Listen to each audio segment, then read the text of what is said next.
You should have seen her face when she got it, Mom bragged, replaying the video on her phone for the 100th time.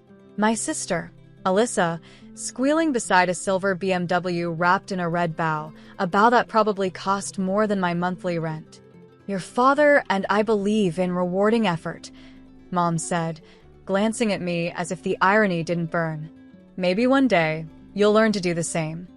I smiled, the kind of smile you give before a storm. I got effort, Mom. You just never liked where I put it. She sighed. Stop being dramatic, Lena. Alyssa's just more polished. Polished. That's what they called her privilege. When she turned 17, she got a BMW. When I turned 17, I got a bus pass and a lecture about earning my way. And I did. Not just through college, through 3 jobs, 2 states, and 1 relentless drive to never, ever need their approval again. 5 years later, I'd built something they couldn't. My own empire. A clean, quiet tech startup that now owned the software running in most luxury cars, including BMWs.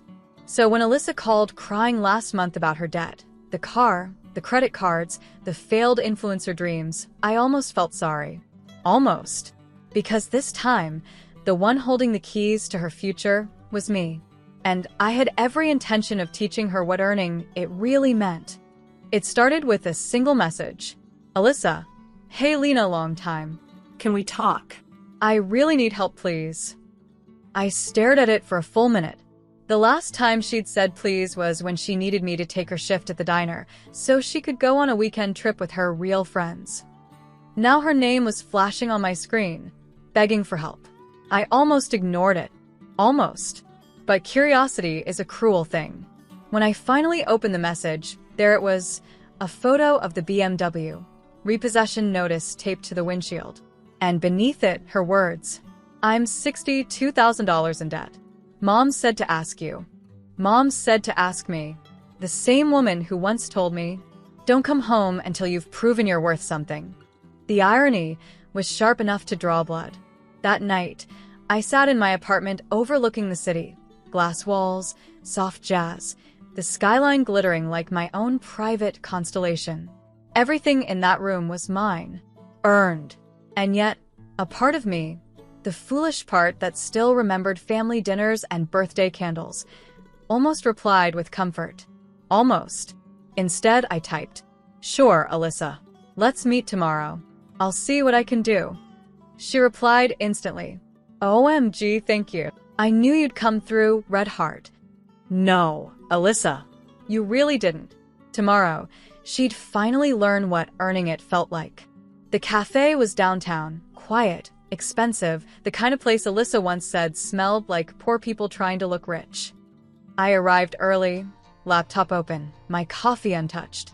She came 10 minutes late, oversized sunglasses, designer purse, and a nervous twitch in her jaw. Lena, she exclaimed too loudly, the fake excitement coating her voice like sugar over poison. You look successful.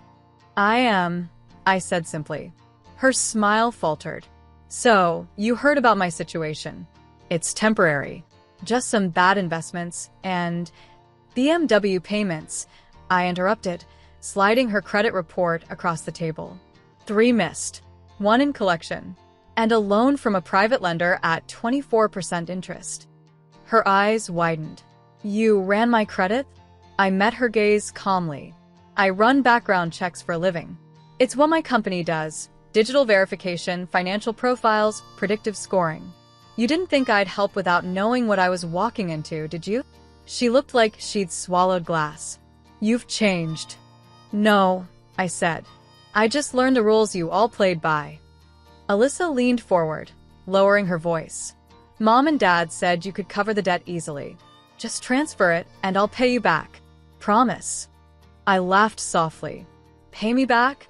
With what? Your followers? Her lip trembled. Please, Lena. You can't let them take my car.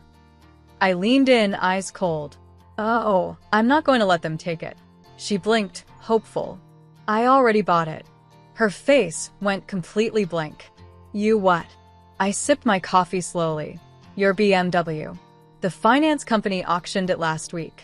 My firm manages their digital repossession network.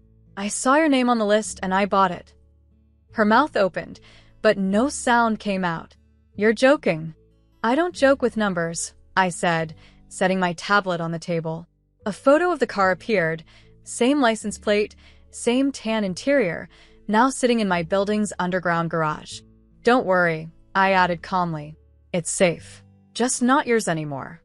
Her manicured hand shot across the table, trembling. Lena, why would you do that? You know what that car means to me. I tilted my head. Oh, I know exactly what it means. It's not transportation. It's validation. Proof you're still the favorite, even when you've done nothing to deserve it. Her jaw tightened. You sound bitter. I smiled faintly. No. I sound free. She sat back, eyes glassy. Mom and Dad are going to hate you for this. Already do, I said. But they'll love what comes next. I slid an envelope across the table. Inside are your remaining debts, all consolidated under one company. Mine. She hesitated, opening it. Her face drained as she saw the letterhead. Hayes Financial Group. She whispered, You own this. Yes, I said, standing. And starting today, I own you. Her hand shook. You wouldn't. I already did. That night, the family group chat exploded. Mom. Lena, what have you done to your sister? Dad. This is beyond petty. You're ruining her future. I stared at the screen. Unread messages stacking up like guilt I refused to feel. Then one from Alyssa. I can't believe you'd humiliate me like this. You always wanted revenge, didn't you? I typed back slowly. No, Alyssa. I wanted balance. But balance doesn't come cheap. The next morning, I arrived at my parents' house. Same driveway where Alyssa's birthday BMW once glistened under streamers, balloons, and applause. Now, an empty oil stain marked the spot. Mom opened the door, face tight, eyes fiery. You've become heartless. I smiled politely. I learned from the best. She stepped aside, voice trembling. Your father is furious. Dad sat in his armchair, TV muted, hand gripping the remote like a gavel. You could have just helped her. Family doesn't destroy family, Lena. I met his glare. Family doesn't build altars for one child and graves for the other. He slammed the remote down. You're ungrateful. We gave you everything. I laughed bitterly. You gave me a bus pass and a complex. Silence filled the room. The same silence that had swallowed me my whole childhood. Then I placed a document on the table. Hayes Financial now owns your mortgage, too. Mom gasped. You bought our... Yes, I said softly. You taught me to earn my way. Dad's face went red, the same shade it turned whenever he realized he couldn't control a situation. You think this makes you powerful? He spat. All this money, this arrogance. You're still that same insecure little girl begging for attention. I didn't flinch.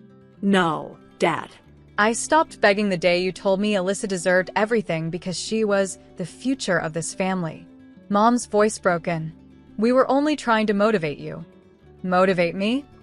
I said, my voice low, steady. You humiliated me. Every win you downplayed. Every effort you mocked. You built a family where love was conditional. And now, you're shocked I learned the same currency. Alyssa appeared in the doorway, mascara streaking her cheeks. You're proud of this, huh? Making your own family kneel? I turned to her. No. I'm just returning the mirror. Look into it, Alyssa. You'll see what I saw all my life. Someone who got everything handed to her and still managed to fail. She tried to lunge forward, but Dad stopped her. Don't, he hissed. I looked at all of them. Their perfect living room, their trembling hands, the cracks finally showing. I don't want your apology, I said, turning toward the door. I just want you to know what it feels like when everything you took for granted disappears. The BMW keys jingled in my hand like justice itself. That night, I drove the BMW through the same streets I once took the bus on, the same cracked sidewalks where I'd stood in the rain waiting for rides that never came. The city lights blurred in the reflection of the windshield, like ghosts of every insult I'd ever swallowed. At a red light, my phone buzzed. Mom, please, Lena, don't take it this far. Your father's blood pressure spiked. Alyssa, I hate you. You've ruined everything. I typed only one reply, sent to both. You can't ruin what was never real. Then I tossed the phone into the glove box and turned up the radio. The car purred under my hands, but it didn't feel like revenge anymore. It felt like closure. I parked outside my new office, the one with my name on the glass doors. Lena Hayes, CEO. Inside, my assistant was waiting. Late night drive, she asked. I smiled faintly. Something like that. On her desk sat a thick envelope, Alyssa's debt transfer agreement. I slid it into a file. Send this to collections, I said. Standard terms. She hesitated. You're sure? I nodded. People learn faster when the lessons cost something. As I walked toward the elevator, my reflection followed, calm, sharp, finally untethered. For once, I wasn't the forgotten daughter. I was the woman who rewrote the hierarchy in ink, contracts, and silence. A month later, a letter arrived. Handwritten. From Alyssa. Lena, I hate admitting this, but you were right. The car, the image, the fake friends, it all vanished when the money did. I finally got a job. It's not glamorous, but for once, I'm earning something that's mine. I used to laugh at you for working too hard. Now I get it. You didn't build walls, you built a backbone. I'm sorry. Alyssa. I read it twice, then folded it neatly and placed it in my drawer beside my first bus pass. My first reminder of what earning it really looked like. That evening, I took a quiet drive to the ocean. The BMW still gleamed like new, but this time, I didn't see it as a trophy. It was a symbol, a full circle. The waves rolled against the rocks, soft and endless. I sat there watching the horizon burn orange and gold, whispering to myself, You did it, Lena. You earned your way out. For the first time in years, there was no bitterness left, just peace. My phone buzzed again. This time, it wasn't family, it was a message from a mentorship foundation I'd funded for underprivileged girls. The first group of girls graduated today. They asked to thank the woman who inspired them. Tears filled my eyes. Maybe the best revenge wasn't destroying what hurt me, but replacing it with something better.